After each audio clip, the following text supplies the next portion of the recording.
जय गणेश। मैं पंडित दौलतराम सारस्वत आप सबका इस YouTube चैनल पर स्वागत करता हूं। पंच महापुरुष योग में तीसरा योग आता है हंस योग। आज मैं आपको हंस योग के बारे में बताऊंगा। हंस योग बनता कैसे है, हंस योग का फलादेश क्या है, हंस योग का भावार्थ क्या है, तो आज मैं ये आप लोगों के सामने इससे संबंधित चर्चा करूंगा। केंद्र भाव में धनु राशि का मीन राशि का गुरु स्वगृह होकर बैठा हो या कर्क राशि का गुरु उच्च का होकर बैठा हो, लगन में, चतुर्थ भाव में, सप्तम भाव में, दसम भाव में, इन भावों में अगर गुरु इन राशियों के अंदर बैठा हो तो हंस योग बनाता है, हंस योग का निर्माण करता है। इस योग का फलादेश क्या है, इस योग में उत्पन्न होने वाला व्यक्ति किस दिशा में जाता है और किस प्रकार का होता है और इसका क्या फलादेश है। इस योग में उत्पन्न होने वाला व्यक्ति प्रसन्नचित्त, प्रसन्न रहने वाला, मौन, कम बोलने वाला, गंभीर, गौरवर्ण, मोटे कपोल, उसके लाल नख होते हैं, हंस की सी मधुर वाणी। हंस योग में उत्पन्न मनुष्य के हाथ में शंख, कमल, माला, गदा, घट, इन चिन्हों से वो अंकित होता है। इस प्रकार के उसके हाथ में चिन्ह मिलते हैं। अरुण नेत्र हो गए, जलाशय से प्रीति करने वाला, ज्ञानवान, प्रोफेसर, लेक्चरर, शिक्षा वर्ग में उच्च पदाधिकारी, टीचर। गुरु को जीव कहा गया है, इसलिए जीवन में खुश रहने वाला होता है। हंस योग में उत्पन्न व्यक्ति हंस की तरह सार को धारण करने वाला होता है। जैसे हंस पानी में दूध गिरा हुआ होता है तो दूध को ग्रहण कर लेता है, उसी प्रकार हंस योग में उत्पन्न होने वाला व्यक्ति सार को ग्रहण कर लेता है। गुरु ज्ञान का कारक है, इसलिए इस योग में उत्पन्न व्यक्ति ज्ञानी होता है, ज्ञान का, विद्या का दान करने वाला पंडित। गुरु मंत्री पद का अधिकारी भी है, इसलिए ये सलाहकार की भूमिका भी निभाता है। भगवान राम के सलाहकार वशिष्ठ जी, गुरु वशिष्ठ जी थे, वो उनसे सलाह लेते थे। तो इस योग में सलाहकार की भूमिका बहुत अच्छी निभाता है। हंस योग का भावार्थ यह है कि हंस वाहिनी मतलब ज्ञान की देवी, ज्ञान का अथाह भंडार, विद्या की देवी, ज्ञान का जो वाहन है वो हंस है। और इसीलिए हंस योग में उत्पन्न होने वाला व्यक्ति ज्ञानी होता है, धर्मात्मा होता है, बुद्धिवान होता है, विवेकवान होता है और विद्या का अथाह भंडार लिए हुए जीवन व्यतीत करता है। लगन भाव में, प्रथम भाव में अगर हंस योग का निर्माण हो रहा हो तो तेजस्वी, गंभीर, धनु राशि का गुरु अगर लगन में बैठा हो तो चतुर्थ भाव का भी मालिक हो गया। तो चतुर्थेश लगन में बैठा है, इसलिए मित्रों का सहायक, मित्रों का हित करने वाला, बहुत ज्यादा इसके मित्र होंगे।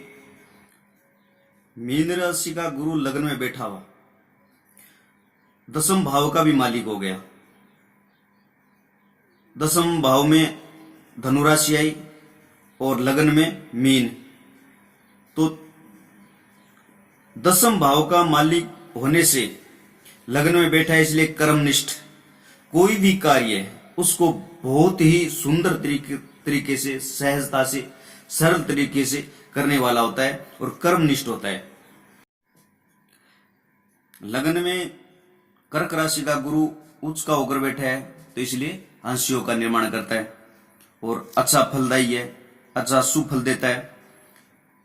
लेकिन ये षष्ठम भाव का मालिक हो गया, शत्रु भाव का मालिक हो गया, इसलिए इस इंसान के शत्रु भी बहुत मजबूत होंगे और शत्रुओं पर विजय प्राप्त करने वाला होगा। नवम स्थान भाग्य स्थान का मालिक कर्क राशि का गुरु उच्च का होकर बैठे है, इसलिए ये भाग्यवान, ज्ञानवान और धर्मनिष्ठ भाग्य का धनी होगा। ये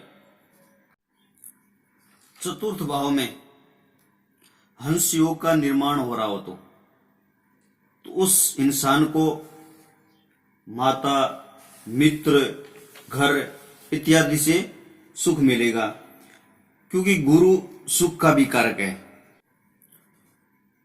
कर्क राशि का गुरु चतुर्थ भाव में बैठा हुआ हंस योग का निर्माण कर रहा है और ये भाग्य स्थान का भी मालिक हो गया, इसलिए भाग्य का धनी होगा और द्वादश भाव का भी मालिक है, व्यय स्थान का भी मालिक है। ज्यादातर व्यय ये खर्च धर्म कर्म में ज्यादातर करेगा या तीर्थ यात्रा में, दान पुण्य में ज्यादातर इनका व्यय खर्च होगा, वो धर्म कर्म में ज्यादातर खर्च होगा। सप्तम भाव में अगर हंस योग का निर्माण हो रहा हो तो दाम्पत्य जीवन बहुत अच्छा, बहुत सुख में व्यतीत होता है। पति और पत्नी में मित्रता जैसा व्यवहार होता है। कार्य से संबंधित अगर बात करें, लकड़ी से संबंधित बनने वाली जो चीजें हैं, जैसे प्लाईवुड है, वो जो गेट बनते हैं, पेपर है, पुस्तक है, लकड़ी से जो चीजें बनती है उनसे संबंधित ये कार्य क्षेत्र में काम करने वाला होता है। कर्क राशि का गुरु सप्तम भाव में बैठा हो तो वो जातक, वो इंसान परिश्रम करने वाला, बहुत ज्यादा परिश्रमी और परिश्रम से कार्य करने वाला, अपने परिश्रम पर विश्वास रखने वाला होता है, क्योंकि सप्तम भाव में कर्क राशि का गुरु बैठा है। ये द्वादश भाव का मालिक हो गया और पराक्रम भाव का मालिक हो गया, इसलिए वो ज्यादा परिश्रम में ज्यादा विश्वास रखता है। दसम भाव में हंस योग का निर्माण हो रहा हो तो राजमंत्री, राज सलाहकार, ईमानदार, कर्मनिष्ठ, इसमें अगर धनु राशि का गुरु बैठा हो तो ये योग बनाते हैं। और मीन राशि का गुरु अगर बैठा हो तो सप्तम भाव का भी मालिक हो गया, तो इसलिए सप्तम होने से इस इंसान को स्त्री का बहुत ज्यादा व्यवसाय में हाथ बंटाने का योग होता है।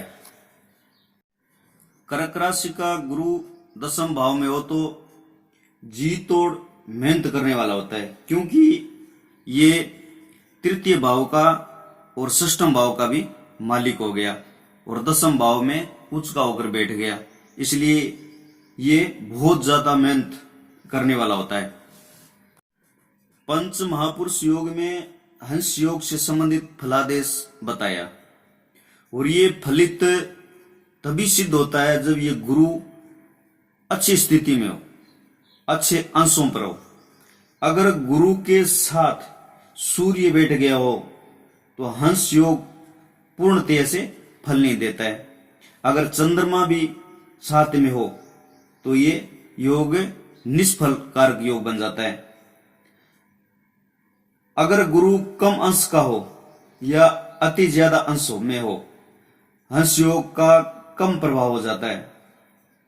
पाप ग्रह से युक्त या दृष्ट हो तो हंस योग का मध्यम फल बन जाता है।